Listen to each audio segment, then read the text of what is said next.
Welcome friends, आप सभी का एक बार फिर से स्वागत है गार्डनिंग विद हर्ष पर। मैं हर्ष आपके लिए आज एक नए टॉपिक के साथ फिर से हाजिर हुआ हूं। तो वीडियो शुरू करने से पहले आप सभी से एक रिक्वेस्ट है, अगर आप हमारे चैनल पर पहली बार आए हैं तो हमारे चैनल को सब्सक्राइब करना ना भूलें। अगर हमारी वीडियो आपको अच्छी लगती है तो हमारी वीडियो को लाइक और शेयर जरूर करें।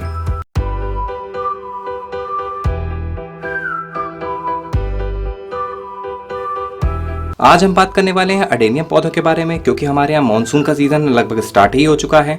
तो मानसून के सीजन में किस तरीके से हमको अडेनियम की केयर करनी चाहिए और हमें क्या क्या बातों का ख्याल रखना चाहिए जिससे हमारे अडेनियम के पौधे सड़े ना और उनमें किसी भी तरह का रोग ना आए। तो आप देख सकते हैं जैसे कि यहाँ पे अडेनियम के कुछ पौधे मैंने लिए हुए हैं और आप मेरी सॉइल मिक्स देख सकते हैं। मैंने हमेशा सॉइल मिक्स में जो है सिंडर या मोटी मोरंग जो होती है, जिसको हम मोटी सैंड भी बोलते हैं, उसको जो है हमने यूज़ करने के लिए ज़्यादा बोला हुआ है। और मोटी जो मोरंग होती है उससे हमारा ड्रेनेज जो होता है वो बहुत ही अच्छा रहता है। तो आपको इसके सॉइल मिक्स में सिर्फ एक ही काम करना है, इनको सिर्फ 3 चीज़ें आपको लेनी है। बहुत ही कम मात्रा में आपको जो है कंपोस्ट ले लेनी है, जैसे कि 20% आप कंपोस्ट ले लीजिए और उसमें 5% जो है वो कोकोपीट मिला लीजिए। यानी 25% जो है वो आपका ये ऑर्गेनिक मैटर होना चाहिए, बाकी 75% आपकी मोटी मोरंग होनी चाहिए। मोटी मोरंग, क्योंकि हम एक चीज़ का ध्यान नहीं रखते हमेशा अडेनियम में। अडेनियम जो होता है वो बहुत ही कम नाइट्रोजन सोर्स लेता है और कम नाइट्रोजन सोर्स लेने की वजह से जो है हमें इसमें बहुत से कम ऑर्गेनिक मैटर का इस्तेमाल करना चाहिए, क्योंकि एक्चुअली ये जहाँ पौधे पाए जाते हैं वहाँ पे ऑर्गेनिक मैटर बहुत ही कम होता है, क्योंकि इन्हें डेजर्ट रोज कहा जाता है और ये ज़्यादातर रेगिस्तान जैसे जगहों पे उगाए जाते हैं। और मैंने जो है काफ़ी अपने पौधों के साथ में एक्सपेरिमेंट भी किए हुए हैं, जैसे मैंने कोकोपीट वगैरह में भी लगाए हुए हैं और मैंने बाकी सारी मीडिया में मैंने जो है वो ट्राई किया हुआ है। लेकिन सबसे ज़्यादा जो मुझे अच्छे रिजल्ट मिले हैं ये मोटी मोरंग के अंदर जो है मुझे मिले हैं। मेरे पौधे इसमें एकदम ख़राब नहीं हुए हैं और मेरे पौधों में कोई भी तरह का रोग या सड़ने की जो प्रॉब्लम होती है वो बिल्कुल भी नहीं हुई है। हाँ, इसमें कभी कभार आपको जो है वो पानी कम अगर आप देते हैं तो पानी कम देने की वजह से जो है इसके जो तने होते हैं वो थोड़े सौगी जैसे ज़रूर लगने लगेंगे, लेकिन वो एक्चुअली सौगी नहीं होते हैं। जैसा कि मैं देखिए उसमें पानी दे रहा हूँ और आप देखेंगे कि पूरा पानी जो है वो विद इन अ मिनट, यानी 1 मिनट से भी कम समय में ये सारा के सारा अब्जॉर्ब हो जाएगा और जो भी पानी एक्स्ट्रा होगा वो हमारे ड्रेनेज होल से निकल जाएगा। ये सबसे अच्छी सॉइल मिक्स होती है और इस सॉइल मिक्स में आप लगाएंगे तो चाहे मॉनसून में आप इसको बाहर भी अगर रख देंगे तो भी कोई हमें जो है फ़र्क नहीं पड़ेगा। ये देखिए मैंने कोको फाइबर में लगाया हुआ है। कोको फाइबर जो होती है वो भी वेल ड्रेन वाली होती है और इसके अंदर पानी का रिटेंशन जो होता है वो बहुत ही कम होता है। मैं ऊपर से जितना भी पानी डालूंगा वो विद इन अ सेकेंड जो है वो पानी जो है वो हमारा नीचे से निकल जाएगा। अडेनियम के पौधे जो होते हैं वो ऐसी ही जो है सॉइल को पसंद करते हैं जिनमें पानी बहुत देर तक का जो है जमा ना हो। और रही बात इनके जो फर्टिलाइजेशन और इनके जो केयर की बात होती है, तो फर्टिलाइजेशन में तो नॉर्मली आप इनको जो है कम नाइट्रोजन वाली खादें ही दें। जैसे कि एनपीके में अगर आप देना चाहते हैं तो इसे 52-34 सीजन में से 2 ही बार दीजिए, ज़्यादा देने की भी ज़रूरत नहीं है, क्योंकि ये इतने ज़्यादा खाद के प्रति जो है वो बहुत ज़्यादा सेंसिटिव नहीं होते कि आप इनको खाद नहीं देंगे तो ये पौधे मर जाते हैं। और पौधे जो होते हैं बस इनको आपको ध्यान ये रखना है कि इनमें किसी भी तरीके से पानी का जो रिटेंशन होता है वो ज़्यादा ना हो पाए। कभी भी इनको जो है मिट्टी में बिल्कुल भी नहीं लगाना चाहिए। अक्सर लोग क्या करते हैं कि मिट्टी के साथ मिक्सचर बना के लगा देते हैं, तो मिट्टी के मिक्सचर में आपके चांसेस तो होते हैं, आपको अच्छी फ्लावरिंग मिलेगी, सब कुछ होगा, लेकिन आपके पौधे जो हैं वो हो सकता है कि आपके 1-2 साल या जैसे ही उसके अंदर रूट बाउंडिंग होगी और एक भी अगर जड़ जो है वो सड़ना शुरू होती है तो फिर पूरे पौधे की जो जड़ें हैं वो सड़ जाती हैं। अब आप देखिए मेरे सिंडर में लगे हुए कुछ अरेबिकम हैं, मैंने इनको सीडलिंग से लगाया हुआ था।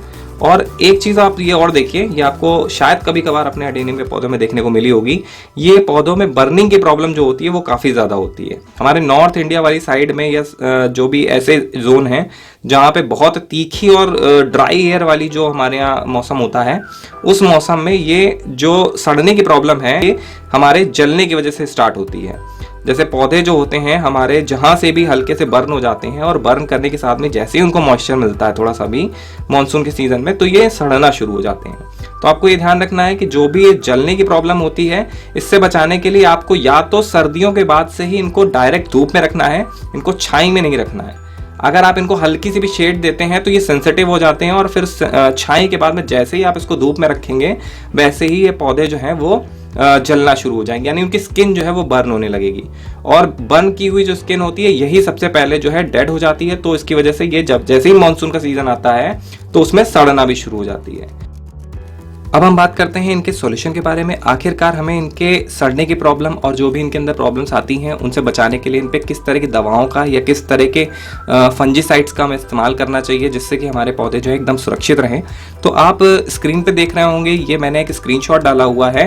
ये आपको इसी तरह का कंपोजिशन के अंदर जो है वो फंजीसाइड लेना है जिसके अंदर मैंकोजेब और कार्बाजेंडम इन दोनों का जो है मिश्रण होना चाहिए, और ये एक सिस्टमैटिक होता है और एक कॉन्टैक्ट होता है। सिस्टमैटिक फंजीसाइड और कॉन्टैक्ट फंजीसाइड तो क्या होते हैं ये जानने के लिए आप मेरे चैनल पे एक वीडियो पहले से ही पड़ी हुई है, मैं डिस्क्रिप्शन में उसका लिंक दे दूंगा, आप वहां से देख सकते हैं कि आखिरकार सिस्टमैटिक फंजीसाइड और कॉन्टैक्ट फंजीसाइड आखिर होते क्या हैं और इनका किस तरीके से इस्तेमाल किया जाता है। तो आपको जो है ये साफ हो गया या जो आपके इफ्को के जो फंजीसाइड्स होते हैं उन फंजीसाइड्स का आप इस्तेमाल कर सकते हैं। इनको 1 ग्राम प्रति लीटर के हिसाब से घोल बना लेना चाहिए आपको, और इसको पूरे पौधे को जो है वो नहला देना चाहिए ताकि इसके एक से एक जो भी एक्सटर्नल पॉइंट्स हैं या जो भी इनके पोर्स हैं जो भी खुले हुए हैं जहाँ पे फंगस लगने की प्रॉब्लम हो सकती है, क्योंकि अडेनियम में हमेशा एक प्रॉब्लम देखी गई है कि अगर इनमें एक जगह से भी फंगस अगर लगना शुरू होती है तो पूरे पौधे में जो है वो फंगस लगती चली जाती है, या अगर आप उसको नहीं देखते हैं तो विदिन 2 या 3 डेज के अंदर आपका पौधा पूरा के पूरा मर जाता है। तो आपको इन सब बातों का जरूर ध्यान रखना है, और फंजीसाइड का इस्तेमाल हमेशा हफ्ते में 1 बार ही जरूर करें। अगर आपके यहाँ पे पानी बारिश जो है वो ज़्यादा होती है तो आप जो है उसको हफ्ते में 2 बार ही दे सकते हैं, लेकिन हमेशा ध्यान रखें कि जब कभी भी आपकी सॉइल सूखी हो तो आप फंजीसाइड का इस्तेमाल ना ही करें तो ज़्यादा बेहतर रहेगा। आप हमेशा ध्यान रखें कि आपकी जो मिट्टी के अंदर मॉइस्चर है वो थोड़ा सा होना ज़रूरी होता है, क्योंकि अगर आप सीधे ही पौधे को देंगे तो उसमें देने से आपके पौधे को थोड़ा बहुत नुकसान ज़रूर हो सकता है।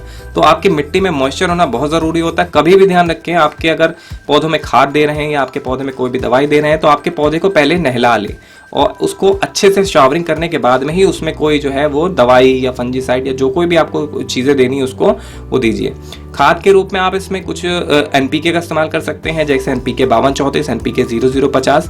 हमेशा ध्यान रखें जब कभी भी आपको जड़ों का विकास करना हो तो NPK 5234 का इस्तेमाल करें, और जब कभी भी आपको उससे फल लेने हो या फ्रूटिंग आती है किसी भी पौधे में तो हमें 0050 का इस्तेमाल करना चाहिए।